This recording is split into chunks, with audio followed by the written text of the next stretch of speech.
আজকে আমি করে দেখাবো এই লটকা ডিজাইনটা। তো এটা হচ্ছে 3 লেয়ার লটকা। তো এখানে আছে তিনটি মাপের কাপড়।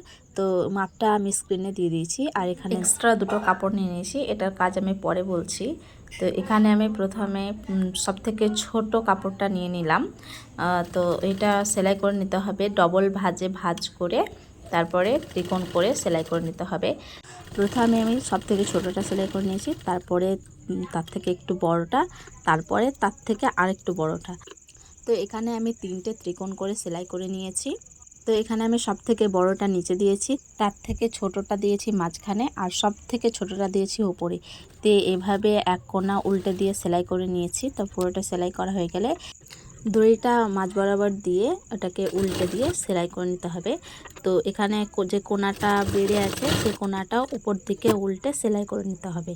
তো এখানে আমি আগে যে কাপড়ের টুকরো দুটো রেখেছিলাম সেই কাপড়ের টুকরো দুটো এখন ভাঁজ করে সেলাই করে নিচ্ছি।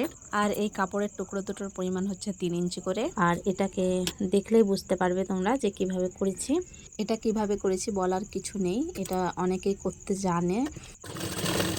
তো দড়ির অপর পাশে নিচে পড়ে থাকা যে কাপড়ের টুকরাটা আছে সেটাতে করে আর একটা এই মাইকটা করে নেব।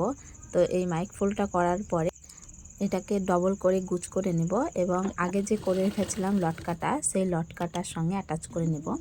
তো এখানে আমার এটা কমপ্লিট হয়ে গেছে। এখন এটা আমি উল্টে নেব। তো উল্টে নেওয়ার পরে এই 3 পিস লটকাটা রেডি হয়ে যাবে। তো এটা অনেকটা লেয়ার দেখতে অনেকটা সুন্দর লাগছে। তো ও বলেছিল আমারটা সব থেকে আলাদা যেন হয়, তো আমি সব থেকে আলাদা করার চেষ্টা করলাম। তো এই লটকাটা আমি কখনো তৈরি করিনি, এই প্রথম লটকাটা তৈরি করলাম। তো এই ছিল আজকের ভিডিও। তো ভালো লাগলে আপনারা ভালোবাসা দিয়ে যাবেন।